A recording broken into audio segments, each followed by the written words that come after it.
Syria పైన America భయంకరమైన దాడులతో రెచ్చిపోయింది. రాత్రి నుంచి మొదలైనటువంటి ఈ దాడులు డైరెక్ట్గా డొనాల్డ్ ట్రంపే డైరెక్ట్ చేశారంట. ఎక్కడైతే సిరియాలో ఉన్నటువంటి యుఎస్ సైన్యం పైన, యుఎస్ ఫోర్సెస్ పైన దాడి జరిగిందో, ఎవరు ఆ దాడి చేశారని కనుగొన్నటువంటి అమెరికా ఇప్పుడు తన సెంట్రల్ కమాండ్ టీంతో ఆ వ్యక్తులపై దాడి చేసింది. విజువల్స్ మనం చూస్తున్నాం. చాలా భయంకరమైన దాడులతో అమెరికా రెచ్చిపోయింది. ఐసిస్ ఉగ్రవాద స్థావరాలే టార్గెట్గా బాంబుల వర్షం కురిపించింది. ఇనిషియల్గా డిసెంబర్ 13 రోజున యుఎస్ ఫోర్సెస్, ఆర్మీ ఫోర్సెస్ పైన సిరియాలో ఉన్నటువంటి ఒక వర్గం దాడి చేసింది. సిరియాలో ఉన్నటువంటి వర్గం ఏది కాదు, అది ఉగ్రవాద వర్గం. ఎవరైతే తమ వంశం నుంచి, అంటే అమెరికా పెత్తనం ఏంటి, ఇక్కడ అమెరికా ఏం చేస్తుంది, అమెరికాకు వ్యతిరేకంగా ఉన్నటువంటి వారందరూ కూడా ఇప్పుడు అమెరికా దృష్టిలో ఉగ్రవాదులు. సో ఆ ఉగ్రవాదులే అమెరికా ఆర్మ్ ఫోర్సెస్ పైన దాడి చేశాయి. దీంతో రిటిలియేషన్లో భాగంగా, దాన్ని తిప్పికొట్టే చర్యల్లో భాగంగా ఆ ఉగ్రవాద స్థావరాలు ఎక్కడి నుంచే దాడి చేశాయో ఆ స్థావరాన్ని కనుగొన్నటువంటి అమెరికా ఇప్పుడు ఆ స్థావరాన్ని పేల్చేసింది, కుప్పకూల్చేసింది. సో సుమారుగా 10ల సంఖ్యలో అక్కడ మరణాలు సంభవించాయి. చాలా వార్ ఎక్విప్మెంట్ పూర్తిగా కుప్పకూలిపోయింది. సిరియాలో ఇప్పుడు హై టెన్షన్ నెలకొంది. The strikes were conducted in an effort to combat terrorism and protect US and partner forces in the region, according to Central Command.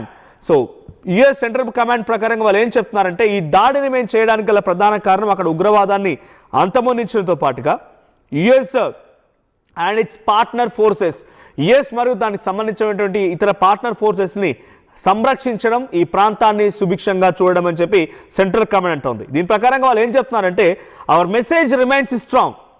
If you harm our war fighters, we will find you and kill you anywhere in the world, no matter how hard you try to evade justice. So మీరు మా ఆ fire fighters పైన, లేకపోతే మా army సైన్యం పైన, war fighters పైన కనుక దాడి చేస్తే ప్రపంచంలో ఎక్కడున్నా సరే వెతికి మరీ హతమారుస్తామనేటువంటి ఒక స్ట్రాంగ్ మెసేజ్ని మేము పంపించగలిగామని సెంట్రల్ కమాండ్ టీమ్స్ చెప్తూ ఉన్నాయి. The US and its partner forces fired more than 90 precision munitions, 90 missile అని ప్రెసైజ్ టార్గెట్. మీ అందరికి చెప్పాను, యుద్ధం అనగానే మనం గుర్తుపెట్టుకోవాల్సింది ప్రెసైజ్. ప్రెసైజ్ అంటే చాలా సూటిగా ఎక్కడి నుంచి అయితే ఆ దాడులు జరిగే ఆ ప్రాంతాన్ని కనుగొని ఎగ్జాక్ట్గా అక్కడ మాత్రమే కొంత ధ్వంసం జరిగేలా, అక్కడ మాత్రమే దాడి జరిగేలా.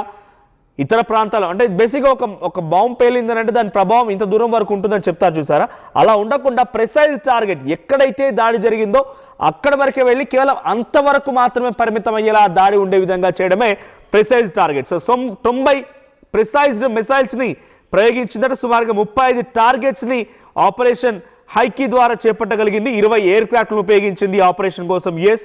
ఇక అఫీషియల్ చెప్తున్న ప్రకారంగా దీనికోసం F-15లని, A-10స్ని, AC-130 JSని, MQ-9స్ని, F-16స్ని కూడా ఈ స్ట్రైక్స్లో ఉపయోగించింది.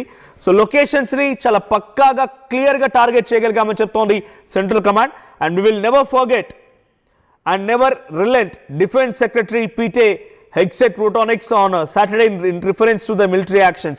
ఎప్పుడు మర్చిపోం, ఎప్పుడు వదిలిపెట్టం అనేటువంటి ఒక మాటను చెప్పుకొచ్చారట. The Trump administration first announced the operation Hawkeye strike in December after an IS gunman killed 2 US soldiers and US civilian interpreter in an ambush in Palmyra located in the center of Syria. సిరియాలో ఉన్నటువంటి కొంతమంది ఉగ్రవాద సంస్థలు అక్కడ ఒక ఇద్దరు army సోల్జర్స్ని, US army సోల్జర్స్ని హతమార్చడమే కాకుండా US సంబంధించినటువంటి civilian పైన కూడా దాడి చేశాయి. సో అప్పుడే ఆపరేషన్ హైకీని చేపడదాం అనుకున్నాం, కానీ సమయం సందర్భం రావాలని చెప్పి ట్రంప్ డైరెక్షన్లో ఆగడం జరిగింది అనేది సెంట్రల్ కమాండ్ చెప్తున్నమాట. This is not the beginning. ఇది కేవలం ఆరంభం మాత్రమే కాదు, ఇది ఆరంభం కాదు, ఇది డెఫినెట్గా డిక్లరేషన్ ఆఫ్, అంటే మీ యొక్క మరణానికి రాసిన శాసనం అని అంటూ వాళ్ళు చెప్తూ ఉన్నారు. The United States of America under president Trump's leadership will never hesitate and never relent to defend our people. మా ప్రజలను మేము కాపాడుకోవడం కోసం, లేదంటే మా వాళ్ళని మేము రక్షించుకోవడం కోసం ఎట్టి పరిస్థితుల్లో వెనకడుగు వేయమనేది వాళ్ళు చెప్తూ ఉన్నారు. సో 25 ఐఏఎస్ గ్రూప్ మెంబర్స్, 25 మంది ఇందులో మరణించారు. 11 మిషన్స్ కూడా ఇందులో మరణించాయి. So 29 December as a part of operation Hawkeye strike వరుసగా జరుగుతున్నాయి. నిన్న జరిగినటువంటి దాడి చాలా భయంకరమైన పెద్ద దాడి కావచ్చు, కానీ వారం 10 రోజులుగా ఈ దాడులు జరుగుతూనే ఉన్నాయి. సో 10ల సంఖ్యలో ఇప్పుడు అక్కడ మరణాలు సంభవించే నిన్న జరిగినటువంటి దాడికి సంబంధించిన దాంట్లో ఇక 100 ప్రెసిషన్ టార్గెట్స్, 100 ప్రెసిషన్ టార్గెట్స్ మిసైల్స్ని ప్రయోగించింది సెంట్రల్ కమాండ్. సో ఇంకా ఈ దాడులు కొనసాగే అవకాశం, మీరు కనుక విరమించుకోకపోతే ఇంకా ఈ దాడులు కొనసాగుతాయని చెప్పి అమెరికా హెచ్చరిస్తోంది.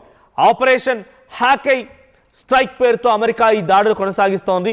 సో అక్కడ సిరియాలో మొత్తం ఉన్నటువంటి ఉగ్రవాదులు మొత్తం కూడా వట్టుడికిపోతున్నారు. మరి ట్రంప్ మీపై చేసేటువంటి దాడిని సిరియా వాళ్ళు మా దేశంలో మీ పెత్తనం ఏంటని చెప్పేటువంటి ఆ దాడిని మీరు సిరియాలో ఉన్నటువంటి వారు ఉగ్రవాదులు అని చెప్పి హతమార్చారు. మరి భారతదేశంలో జరిగినటువంటి దాడులన్నింటికి పాకిస్తానే కారణం అంటే వాళ్ళని సంకలో వేసుకొని తిరుగుతున్నావే. భారతదేశంలో జరిగిన దాడులన్నింటికి పాకిస్తానే కారణమని ఆధారాలతో సహా ప్రపంచ వేదికలపైన ఆమె నిరూపించినప్పుడు నువ్వెందుకు వాళ్ళకి మద్దతుగా ఉంటున్నావు? నువ్వెందుకు వాళ్ళకి సంకలో పిల్లగా వాళ్ళని చారుతూ ఉన్నావు? పాకిస్తాన్ ఇక్కడ సిరియా చేసింది అమెరికా విషయంలో సిరియా తప్పైతే పాకిస్తాన్ చేసినటువంటి చర్య ఇండియా విషయంలో కూడా తప్పే. మేము ఆ రకంగానే తిప్పికొడుతున్నాం. కానీ నీ ఇన్వాల్వ్మెంట్ ఏంటి? నువ్వెందుకు మధ్యలో వస్తున్నావు? నీదైతే ఒకలాగా, మనదైతే ఇంకోలాగా.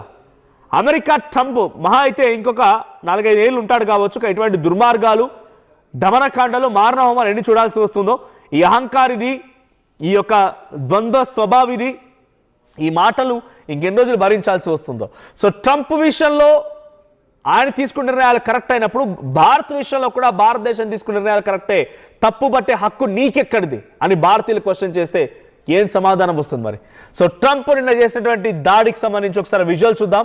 సో ఈ అహంకారికి డెఫినెట్గా సమాధానం చెప్పాల్సిన రోజు వస్తుంది. అది త్వరగా రావాలని కోరుకుందాం. ఒకసారి నిన్న జరిగినటువంటి దాడికి సంబంధించి ఆ విజువల్ చూడండి.